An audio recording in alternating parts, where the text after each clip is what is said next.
What's going on, everyone? Welcome back to another video. I'm Michigan Sports Talk here, and in this one we got the huge preview to the Michigan-Texas game. Number 3 Texas going into the Big House, taking on number 10 Michigan. We're going to be going over everything you guys need to know about this matchup, the keys to the game for both teams on both sides of the ball, plus key players, key matchups to look for, as well as predictions. It's all going to be in this video, so let's go ahead and get right into it here. So Texas coming into this game ranked 3rd in the country after an impressive 52-0 win over Colorado State. They were firing on all cylinders on all 3 phases: offense, defense, special teams. Meanwhile, Michigan, they were ranked number 9th in the country last weekend. Now they're ranked 10th after a 30-10 win over Fresno State. Their defense was playing phenomenal. Special teams was good. The offense is the concerning question mark heading into this key matchup against Texas. So let's go ahead and start with that. The Michigan offense starting quarterback is going to be Davis Warren. Alex Orji is going to be mixed in there, I'm sure, and we'll see him in certain packages that Michigan will run, using him as a most likely as a runner. We did see him throw a touchdown pass to Donovan Edwards to start out in the game against Fresno State, so there is always that threat. But Davis Warren, he went 15 for 25, 118 yards, 1 touchdown, 1 interception against Fresno State, and he definitely could have played better, but he didn't really play that bad in the Fresno State game. A lot of it came down to the offensive line, the run game. The run game has got to get going against Texas. The Michigan receivers in the Fresno State game also really did not perform at all. The only threat in the passing game that Texas could take away from the Fresno State game was Colston Loveland. That is the elite tight end that Michigan has. 8 receptions, 87 yards, and a touchdown. So Colston Loveland is going to be a key player in this Michigan offense and in this game against Texas, because Davis Warren was finding him with ease. But Michigan's going to have guys like Tyler Morris, Kendrick Bell, Samaj Morgan, Frederick Moore, CJ Charleston. We're going to have these receivers step up, especially Tyler Morris and Samaj Morgan, because those are supposed to be Michigan's 1 and 2 receivers. Now again, it does start with the offensive line though for this Michigan offense. They're going up against a very good Texas defense. They just shut out Colorado State the previous week, and if Michigan's offensive line cannot get a push and help the run game, this offense could look the way it looked against Fresno State again. The offensive line play is only going to get better throughout the season. Michigan replacing all 5 starters on the offensive line, but they definitely need to clean up some things and clean them up fast here before they take on Texas. I'm also looking for another big game from Kalel Mullings. He had 15 carries, 92 yards. He looked like Michigan's running back 1 in the game against Fresno State. Donovan Edwards, he's obviously the more talented player, but can he get going against this Texas team? Can he use that explosiveness? And also, can the offensive line open up a gap for him? I would love to see big game Don in this game against Texas, because this Michigan offense could definitely use that. Would also love to see Michigan use Edwards more in the receiving game, if he can't get it going on the ground. So the key things for Michigan's offense, they don't need to score that many points in this game, I don't think, especially with their defense. They just need to find a rhythm like they did in the 4th quarter against Fresno State, and the key players that'll lead them to success is going to be Colston Loveland, Kalel Mullings, Donovan Edwards, and obviously it all evolves around the offensive line play. But this offense is going up against a great Texas defense who pitched out a shutout. They forced 2 interceptions in the game against Colorado State. They had 5 tackle for losses. They didn't have any sacks in the game. This defense has defensive back Jalen Gilbo had 8 total tackles. Linebacker Anthony Hill Jr., he had 5 total tackles, 1 tackle for loss. David Benda, the experienced linebacker, had 4 total tackles, 1 tackle for loss. Jahdae Barron had an interception. Man, this whole defense played really good. Only 74 passing yards for Colorado State, 118 rushing yards, and just 192 total yards for Colorado State offensively. Anytime you can shut out a team as well, that just goes to show you have a good defense. So, Michigan, Fresno State, they're not a bad team, but this offense for Michigan is going up against a very good Texas defense, and they're going to have to, fix up, clean some things up.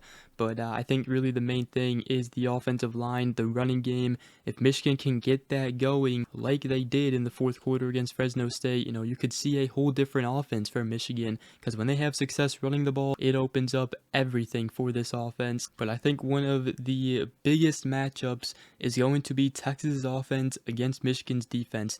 Michigan's defense is one of, if not the best in the country, and Texas already has proven that, their offense is explosive this season. They got playmakers all around. It obviously starts with their quarterback, Quinn Ewers. He went 20 for 27, 260 yards and 3 touchdowns, and just the whole team played really good offensively. They had 545 total yards, 355 passing yards, and 190 rushing yards. Steve Sarkisian, he likes to run a lot of RPOs. So Wink Martindale, this Michigan defense is going to have to really be ready for this explosive Texas offense, because I think to start out early in this game, Michigan's going to have to rely heavily on their defense to keep them in this game, especially if the offense comes out, looks the way it did early on against Fresno State. I just think, for the offense for Michigan, they're going to have to settle in first, and then eventually, hopefully, they find a rhythm. But it's not easy scoring against this Michigan defense. Just ask Washington last year. Michigan held a very good Fresno State offense to 244 total yards.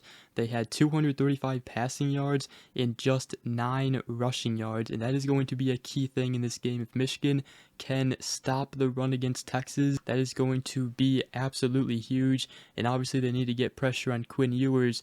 But I think one of the biggest things in this game for Michigan's defense is whether or not they can get pressure on Quinn Ewers with just their 4 defensive linemen up front and not having to, send a blitz. Wink Martindale, he obviously likes to blitz a lot more than, Mike Macdonald and Jesse Minter, but if he knows he can just send 4 guys and still get pressure, that is going to be so huge in this game for Michigan, especially with Texas's talented receivers that they got. They got Isaiah Bond, which Michigan is already familiar with.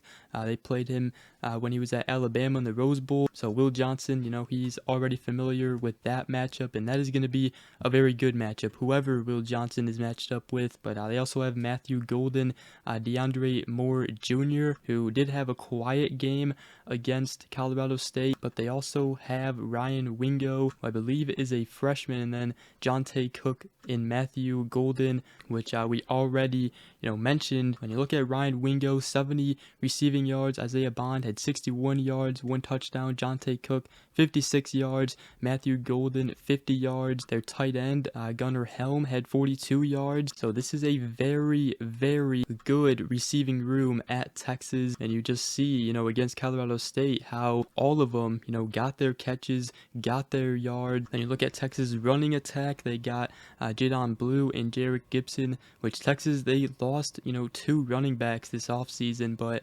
Jadon Blue performed really well. Gibson had a touchdown. So those guys still looked good against Colorado State. Obviously, Michigan is a way different defense. But, so yeah, everybody knows Texas' offense is elite. They are explosive. So the question is, what is Wink Martindale going to do? Because, like I said, he likes to blitz a lot. But I don't know if you can blitz that much against this Texas team, the way they can pass the ball and the receivers they have. So that is why I think if Michigan can get home with just 4 guys and they can show that to Wink Martindale, that's going to be huge for Michigan, because then they can, put more guys back. So very interested to see what Wink Martindale does. I'm sure he's still going to be more aggressive compared to Jesse Minter or Mike Macdonald against a team like Texas and the offense they have. But at the end of the day, he's got to do what's best and what is going to have more success. And against a team like Texas, Michigan has played Ohio State, Washington. Their defense bent, but they never broke. I think that's what they may have to rely on against Texas. But, Michigan, they had 2 interceptions in the game against Fresno State. They have Will Johnson, Jair Hill as cornerbacks. Zeke Berry had a great game. He had an interception along with Will Johnson's pick 6. But this Michigan defensive line, man, they are one of the best, if not the best in the country. They got Derek Moore, Josiah Stewart, who had a great game. He had 2 sacks against Fresno State. And then in the inside, obviously Mason Graham, Kenneth Grant, Rayshawn Bendy was nice seeing him back. He had a sack, and Michigan has linebackers Jayshawn Barham and Ernest Hausman. So this defense is elite, and I said it all offseason, this defense is going to keep Michigan in games. A lot of people expect Texas to blow out Michigan.